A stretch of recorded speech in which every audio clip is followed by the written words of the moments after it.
Hello students, today we will start second chapter from history Russian Revolution.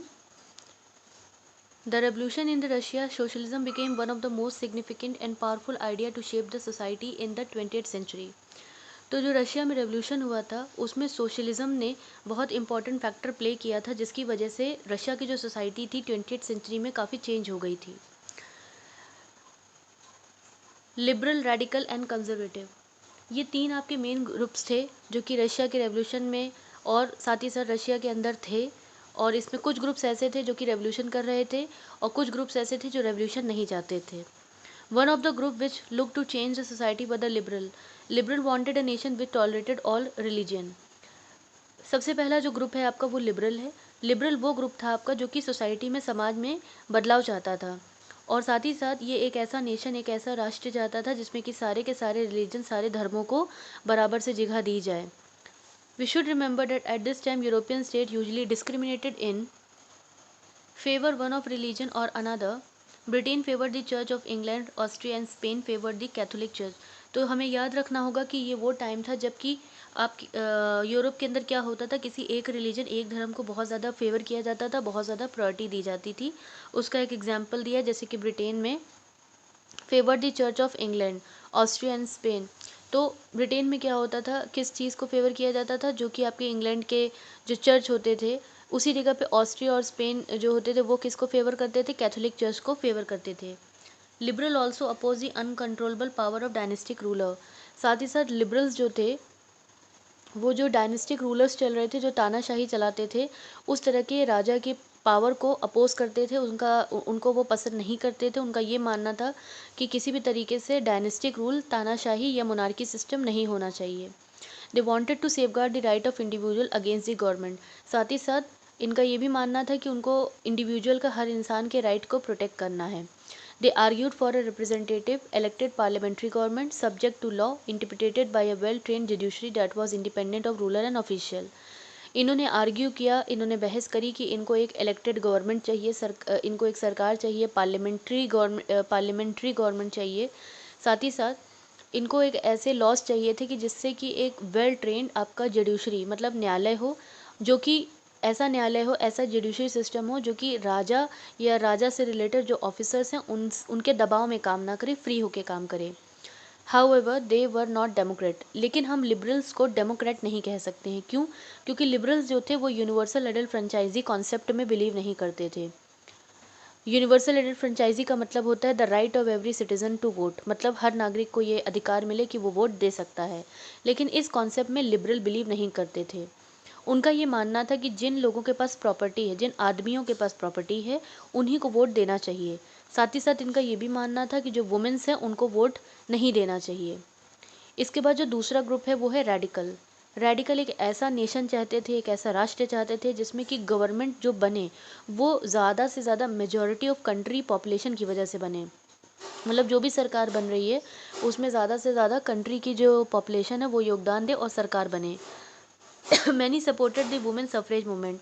बहुत सारे लोगों ने, रेडिकल्स ने सपोर्ट किया कि वुमेन्स को भी वोट देने का अधिकार होना चाहिए। Unlike liberal they oppose the privilege of great land owner and wealthy factory owner. जो हमारा रेडिकल ग्रुप था, जैसे लिबरल्स थे उसी तरीके से रेडिकल्स ने भी क्या किया, जो ज़मींदार होते हैं या बहुत लैंड्स के मालिक होते हैं या फैक्ट्री के जो मालिक होते हैं, ओनर्स होते हैं, उनको इन्होंने अपोज किया कि मतलब कि फैक्ट्री ओनर्स को और लैंडलॉर्ड्स को ये पसंद नहीं करते थे। They were not against the existence of private property. ये प्राइवेट प्रॉपर्टी के खिलाफ में नहीं थे, लेकिन इनका ये मानना था कि प्रॉपर्टी किसी कुछ लोगों, सिर्फ कुछ चंद लोगों के हाथों में नहीं होनी चाहिए। थर्ड आपका ग्रुप था कंजर्वेटिव। कंजर्वेटिव जो थे बिल्कुल रेडिकल और लिबरल के अपोजिट थे बिल्कुल। ये वो ग्रुप था जो रूलिंग क्लास था, मतलब जो रूल करता था। After the French revolution, even conservative had opened their mind to the need for change. Earlier in the 18th century, conservative had been generally opposed to the idea of change, but the 19th century they accepted that some changes were inevitable, but believed that the past had to be respected and change had to be brought about through a slow process. तो conservative का ये मानना था 18th century में conservative ने पहले तो किसी भी तरीके का चेंज लाने से इनकार कर दिया, लेकिन 19th सेंचुरी तक आते आते उन्होंने भी एक्सेप्ट कर लिया कि कुछ चेंजेस को लाना ज़रूरी है। लेकिन उनका ये भी बिलीव था, ये भी मानना था कि जो हमारा पास्ट है, जो हमारा जो बीत चुका है, उसकी हमें रिस्पेक्ट करनी होगी, और चेंजेस अगर आने भी हैं तो चेंजेस आएँ, लेकिन काफ़ी स्लो प्रोसेस से, धीमे धीमे आएँ। तो ये आपके 3 मेन ग्रुप थे। Next topic, industrial society and social change. These political trends were signs of the new time. It was a time of the profound social and economic change. It was a time when the new cities came up and new industrialized region developed. Railway expanded and industrial revolution occurred. Students, ये वो century थी आपकी 19th century जहाँ पे बहुत ज़्यादा change, बहुत ज़्यादा बदलाव आ रहा था। नए नए शहर बन रहे थे, नई नई इंडस्ट्रीज़ आ रही थी, रेलवे बन रहा था, एक्सपैंड कर रहा था, बढ़ता जा रहा था। तो इसकी वजह से भी इंडस्ट्रियल रेवोल्यूशन आपका काफ़ी ज़्यादा बढ़ता चला गया। इंडस्ट्रियलाइजेशन की वजह से मैन, वुमेन, चिल्ड्रन सब फैक्ट्री तक आने लगे। वर्क आवर वर ऑफ्टन लॉन्ग, काम करने के जो घंटे होते थे काफ़ी लंबे लंबे होते थे, और लोगों की वेजेस जो होती थी, इनकम बहुत कम होती थी। अनएम्प्लॉयमेंट कॉमन था, बेरोज़गारी बहुत ज़्यादा थी। हाउसिंग एंड सैनिटेशन, घरों की समस्या थी लोगों के पास, सैनिटाइजेशन, बाथरूम की समस्या थी। Since towns were growing rapidly, क्योंकि टाउन्स और शहर जो थे वो बहुत तेज़ी से बढ़ रहे थे। रेडिकल और लिबरल्स ने इन प्रॉब्लम्स के सलूशन को ढूंढना स्टार्ट कर दिया। Almost all industries were the property of individual, ज़्यादातर जितनी भी इंडस्ट्रीज़ थी वो किसी न किसी की प्रॉपर्टी होती ही थी। लिबरल और रेडिकल के पास भी प्रॉपर्टी होती थी, ऐसा नहीं है कि उनके पास प्रॉपर्टी नहीं थी, कि वो प्रॉपर्टी ओनर नहीं थे या एम्प्लॉयर नहीं थे। एम्प्लॉयर मतलब जो काम देता है। Having made their wealth through the trade and industrial venture, क्योंकि ज़्यादातर उन्होंने अपने व्यापार के थ्रू और इंडस्ट्रीज़ के काम कर करके, व्यापार कर करके उन्होंने वेल्थ, पैसा कमाया था। They felt that such effort should be encourage, उनका ये मानना था कि इस तरीके के एफर्ट्स जो हैं बहुत ज़्यादा बढ़ने चाहिए। That it benefit would be achieve if the workforce in the economy was healthy and citizens were educated. तो लिबरल और रेडिकल का ये मानना था कि जो देश की जनता है, जो काम करने वाले लोग हैं, अगर वो हेल्दी होंगे और अगर वो एडुकेटेड होंगे, तो देश की इकोनॉमी अपने आप ठीक होती जाएगी और चेंजेस आएंगे। Opposed to the privileges the old aristocracy had by birth, they firmly believed in the value of the individual effort. तो जो ओल्ड एरिस्टोक्रेट मतलब जो पुराने जो अमीर जो तानाशाही जो चली आ रही है, राजा महाराजा के जो परिवार होते थे, उनको तो सारे एडवांटेजेस मिले थे। तो वो इस चीज़ को अपोज करते थे, लिबरल और रेडिकल, कि ये जो राजा को सारे एडवांटेजेस मिले हैं, जन्म से ही मिले हैं, ये गलत है। उनका ये मानना था कि जो इंडिविजुअल एफर्ट करता है, जो आदमी काम कर रहा है, जो लेबर है, जो एंटरप्राइज है, जो मतलब जो जहाँ पे काम होता है, एंटरप्राइज मतलब जहाँ पे काम होता है, तो उनका ये मानना था कि ये वैल्यूबल है, ये वैल्यू है, मतलब उसकी तो वैल्यू है कि जो काम कर रहा है, जो लेबर है उसकी वैल्यू है, और जो एंटरप्राइज है जहाँ पे काम हो रहा है। If freedom of individual was ensured, if the poor could labour and those with capital could operate without restraint, they believe that society would develop. तो इनका ये मानना था कि अगर फ्रीडम दे दी जाए, इंसान को, इंडिविजुअल को फ्रीडम दे दी जाए, और साथ ही साथ काम करने की एक तरीके से मतलब कि एक आज़ादी दे दी जाए, और those with capital could operate without restrain, और जिनके पास कैपिटल है, पैसा है, उनको किसी भी तरीके के दबाव के बगैर उनको काम करने की आज़ादी दी जाए, तो सोसाइटी, जो समाज है, वो अपने आप डेवलप हो जाएगा। Many working man and women who wanted changes in the world rallied around the liberal and radical group and parties in the earlier 19th century. बहुत सारे वर्किंग, काम करने वाले मेंस और वुमेन्स जो कि सोसाइटी जो चेंज चाहते थे, जो they wanted a change in the world, जो वर्ल्ड में चेंज चाहते थे, वो लिबरल और रेडिकल ग्रुप के एक तरीके से उनके साथ काम करने लगे, और साथ ही साथ इस ग्रुप के साथ जुड़ गए 19th सेंचुरी में। Some nationalist, liberal and radical wanted the revolution to put an end to the kind of government established in Europe in 1815.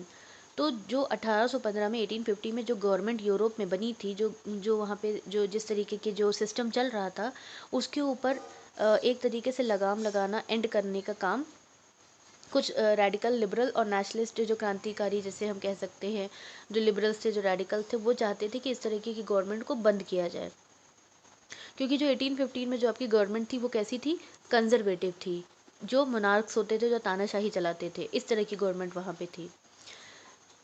In France, Italy, Germany and Russia, they became revolutionaries and worked to overthrow the existing monarchy. तो Italy हुआ, France हुआ, या फिर आपका Germany हुआ, या Russia हुआ, इन सभी जगहों पे क्रांतिकारी रेवोल्यूशनर्स बनने लगे ताकि ये जो मोनार्क थे, ये जो तानाशाही राजा चला रहे थे, उनको बाहर निकाल के फेंक दिया जाए। सोशलिस्ट, जो सोशलिस्ट होते थे वो प्राइवेट प्रॉपर्टी के अगेंस्ट में होते थे कि किसी के पास प्राइवेट प्रॉपर्टी नहीं होनी चाहिए। क्यों? क्योंकि उनका ये मानना था कि जो समाज में जो बुराई है, जो उसकी जड़ जो है, यही प्राइवेट प्रॉपर्टी है। वाई? क्यों? Individual own the property, individual किसी भी जिसके पास भी प्रॉपर्टी होती थी वो एम्प्लॉयमेंट रोजगार देता था, लेकिन but the property were consented only with the personal gain and not with the welfare. लेकिन उस जो प्रॉपर्टी का जो मालिक होता था वो सिर्फ अपने फ़ायदे के लिए, पर्सनल गेन के लिए काम करवाता था और लोगों के लिए किसी भी तरीके का वेलफेयर, कोई भी भलाई नहीं करता था। Those who made the property productive, मतलब जिनकी वजह से प्रॉपर्टी हमारी बढ़ रही है, उनके लिए हम कोई काम नहीं कर रहे हैं, सिर्फ अपने वेलफेयर, अपने पर्सनल गेन के लिए काम कर रहे हैं। So if the society as a whole rather than single individual control the property, तो ऐसा माना गया कि अगर पूरी सोसाइटी के पास प्रॉपर्टी का कंट्रोल आ जाए, किसी सिंगल इंडिविजुअल के पास ना आए, तो इस तरह की जो बुराइयां हो रही हैं, जो प्रॉब्लम्स आ रही हैं, वो नहीं आएंगी। Socialist wanted this change and campaign for it, तो सोशलिस्ट जो थे वो इसी तरीके का बदलाव चाहते थे, इसीलिए इन्होंने इस कॉन्सेप्ट के लिए काम किया। How could be society without property operate? What would be the basis of socialist society? तो सोशलिस्ट सोसाइटी अगर इस तरह का समाज होगा तो उसका बेस क्या होगा? Socialist had different vision of the future, तो जो सोशलिस्ट होते थे उनका अलग अलग सोचने का विजन, मतलब एक तरीके से तय करना कि फ्यूचर में कैसी होगी society. Some believe in the idea of cooperative, कुछ लोग कोऑपरेटिव के आइडिया में बिलीव करते थे कि कोऑपरेट करके काम करना है। रॉबर्ट ओन, एक इंग्लिश मैन्युफैक्चरर, मतलब सामान बनाने वाले, sought to build a cooperative community, इन्होंने डिसाइड किया कि एक कोऑपरेटिव कम्युनिटी बनाएंगे जिसका नाम होगा New Harmony in Indiana. Other socialist felt that cooperative could not be built on the wide scale, और कुछ सोशलिस्ट का ये मानना था कि कोऑपरेटिव को बनाया नहीं जा सकता है, लार्ज स्केल पे काम नहीं किया जा सकता है। Only through the individual initiative they demanded that the government encourage cooperative, तो कुछ सोशलिस्ट का ये मानना था कि किसी एक आदमी से या कुछ लोगों से, इंडिविजुअल के इनिशिएटिव पर, मतलब पहल पर, हम कोऑपरेटिव्स को बहुत ज़्यादा लार्ज स्केल पे नहीं बना सकते हैं। इनका ये मानना था कि गवर्नमेंट को इस तरह की कोऑपरेटिव को बढ़ाना चाहिए। In France, Louis Blanc wanted the government to encourage the cooperative and replace the capitalist enterprise, तो फ्रांस में लुइस ब्लैंक ये चाहते थे कि गवर्नमेंट जो है, जो सरकार है, वो इस तरह की कोऑपरेटिव्स को बढ़ावा दे और जो कैपिटलिस्ट एंटरप्राइज चली आ रही है उसको रिप्लेस कर दिया जाए, ख़त्म कर दिया जाए। कैपिटलिस्ट इकोनॉमी का मतलब है कि जहाँ पर जो आपकी जो प्रॉपर्टी है कुछ ही लोगों के हाथ में होती है, प्रॉफिट अर्निंग भी कुछ ही लोगों के हाथ में होती है। These cooperative were to be the association of persons who produce good together and divided the profit according to the work done by member। तो ये कॉपरेटिव्स क्या होती हैं? कॉपरेटिव कुछ लोगों का एसोसिएशन होता है, ग्रुप होता है कुछ लोगों का, जो कुछ सामान बनाते हैं और उस सामान से जो प्रॉफिट होता है अपने वर्क के अकॉर्डिंग आपस में बांट लेते हैं। Karl Marx and Friedrich Engel added other ideas to this body of argument. अब ये जो बहस चल रही थी इसमें दो नाम और आते हैं, एक कार्ल मैक्स का है, एक फ्रेडरिच इंगल का है। इन्होंने भी अपने अपने आर्ग्यूमेंट्स दिए। मार्क्स ने आर्ग्यूड किया कि Marx argued that industrial society was the capitalist and capitalists owned the capital invested in factory।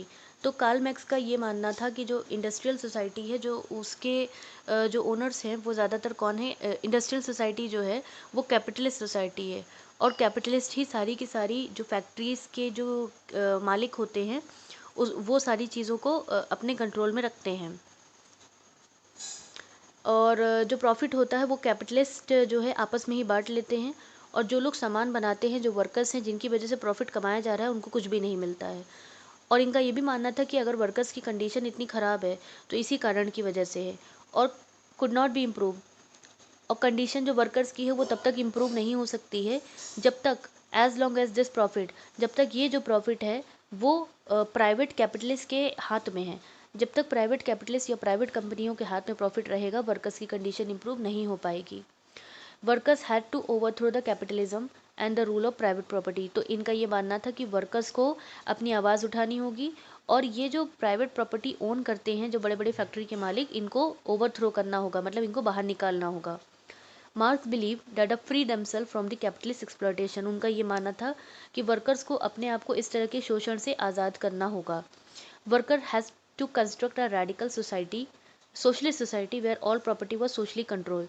इनका ये मानना था कि वर्कर्स को इस तरीके की सोसाइटी बनानी चाहिए जिसमें कि सारी प्रॉपर्टी जो है पूरा समाज कंट्रोल करे। Now this would be a communist society. He was convinced that the worker would triumph in the conflict with capitalists. A communist society was a natural society of a future. तो इनका ये मानना था कि इस तरीके की सोसाइटी को हम कम्युनिस्ट सोसाइटी कह सकते हैं और कम्युनिस्ट सोसाइटी जो है आने वाले समय की एक तरीके से डिमांड है और इसी सोसाइटी को बनना चाहिए। Support for socialism. ना सोशलिज्म को कैसे सपोर्ट मिला, कैसे बढ़ाया गया? तो पूरे यूरोप में ये जो सोशलिस्ट आइडिया था कि समाज, सोशलिस्ट का मतलब जैसे हो गया कि कैसे समाज को लेके चलना है, तो इस आइडिया को कैसे बढ़ाया गया? To coordinate their effort socialist form an international body. तो अपने काम को बढ़ाने के लिए सारे सोशलिस्ट ने मिलकर एक इंटरनेशनल बॉडी बनाई, and namely the second international, और उसका नाम दिया गया सेकेंड इंटरनेशनल। इंग्लैंड और जर्मनी के जो वर्कर्स थे, इन्होंने एसोसिएशन बनाना स्टार्ट कर दिया ताकि इनकी वर्किंग कंडीशन बेटर हो जाए, इनके रहने का जो लिविंग जो तरीका है वो बेटर हो जाए। They set up fund to help the member. इन्होंने फंड इकट्ठा किए ताकि अपने मेंबर्स को जो टाइम आपका जो प्रॉब्लम्स आ रही हैं, डिस्ट्रेस मतलब जो प्रॉब्लम्स आ रही है उन टाइम में उनको मदद की जा सके, तो इसीलिए फंड इकट्ठा किए। और इन्होंने ये भी डिमांड करी, वर्कर्स ने डिमांड करी कि इनके वर्किंग आवर, काम करने के घंटों को कम किया जाए और इनको वोट देने का अधिकार दिया जाए। बहुत सारी एसोसिएशन, अलग अलग ग्रुप्स जो हैं बनाए गए, जैसे कि जर्मनी में देखिए, जर्मनी में कौन सी एसोसिएशन बनाई गई? सोशलिस्ट डेमोक्रेटिक पार्टी बनाई गई। दूसरा देखिए एग्जाम्पल दिया गया है ब्रिटेन का। इंग्लैंड में क्या बनी? लेबर पार्टी बनी। कब बनी? 1905 में बनी। मतलब ये एक तरीके की यूनियन बन गई। सोशलिस्ट ने अलग अलग जगहों पे यूनियन बनाना स्टार्ट कर दिया। थर्ड आपकी जो एग्जाम्पल दिया गया है वो फ्रांस का दिया गया। फ्रांस में कौन सी पार्टी बनी? Socialist party in France. तो इस तरीके से जर्मनी हो गया या फिर आपका इंग्लैंड हो गया या फ्रांस हो गया, हर जगह पर जगह जगह पे हमें इस तरीके के सोशलिस्ट ग्रुप्स देखने को मिल गए। However, till 1914, socialists never succeeded in forming a government in Europe. लेकिन इतना सारा एफर्ट करने के बाद भी जो सोशलिस्ट थे वो यूरोप में गवर्नमेंट नहीं बना पा रहे थे। Represented by strong figure in parliamentary politics, their ideas did shape legislation, but government continued to run by conservative, liberal and radical. तो जो सोशलिस्ट थे उनके आइडियाज़ की उनकी वजह से एक तरीके से एक आइडिया तो मिल गया था कि काम कैसे करना है, लेकिन अभी भी जो वहाँ पे गवर्नमेंट रन कर रही थी, जो काम कर रही थी, उसमें कौन थे? कंजर्वेटिव थे, जो तानाशाही में और किसी चेंज में बिलीव नहीं करते थे या स्लोली बिलीव करते थे कि चेंज स्लो आना चाहिए, या फिर लिबरल्स या रेडिकल थे। और पूरी तरीके से सोशलिस्ट जो थे अभी सारी चीज़ों को बदल नहीं पाए थे। That's for today. Thank you.